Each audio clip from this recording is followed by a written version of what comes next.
ശ്രീമന്നാരായണീയം ദശകം 1 ഭഗവാന്റെ സ്വരൂപവും മാഹാത്മ്യവും. ശ്ലോകം 2. ഏവം ദുർലഭ്യവസ്തുന്യപി സുലഭതയാ ഹസ്തലബ്ധേ യദന്യത് തന്വാ വാചാ ധിയാ വാ ഭജതി ബദജ്ജന ക്ഷുദ്രതൈവ സ്ഫുടേയം. ഏതേ താവദ്വയം തു സ്ഥിരതരമനസാ വിശ്വപീഡാപഹത്യേ നിശേഷാത്മാനമേനം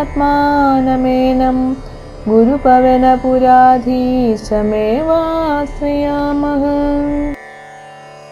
ഏവം ദുർലഭ്യവസ്തുന്യപി സുലഭതയാ ഹസ്തലബ്ധേ യദന്യത്.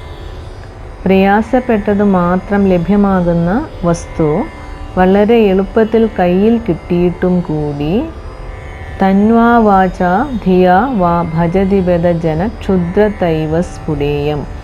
ജനങ്ങൾ മറ്റു മൂർത്തികളെ ശരീരം കൊണ്ടോ വാക്കുകൊണ്ടോ ബുദ്ധി കൊണ്ടോ സേവിക്കുന്നു എന്നത് ശോചനീയം തന്നെ.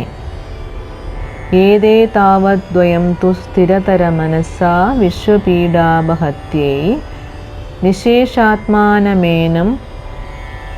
ഇത് സ്പഷ്ടമായിട്ടുള്ള അവിവേകം തന്നെയാണ്. ഈ ഞങ്ങളാകട്ടെ സകല ദുഃഖങ്ങളുടെയും വിനാശത്തിനായി ദൃഢചിത്തത്തോടുകൂടി ആത്മസ്വരൂപനായ ശ്രീ ഗുരുവായൂരപ്പനെ തന്നെ ആശ്രയിക്കുന്നു. ഗുരുപവനപുരാധീശമേവാശ്രയാമഃ.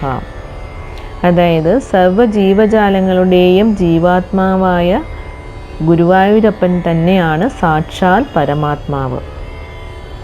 ആ പരബ്രഹ്മം നമ്മുടെ ആശ്രയസ്ഥാനമായി ഉള്ളപ്പോൾ മറ്റു മൂർത്തികളെ ഭജിക്കുന്നത് ക്ഷുദ്രതയാണെന്നാണ് കവി സമർത്ഥിക്കുന്നത്. അതായത് ശ്രീമേപ്പത്തൂർ ഭട്ടതിരിയുടെ 2-ാം ശ്ലോകത്തിൽ പറയുന്നത് ഇപ്രകാരമാണ്.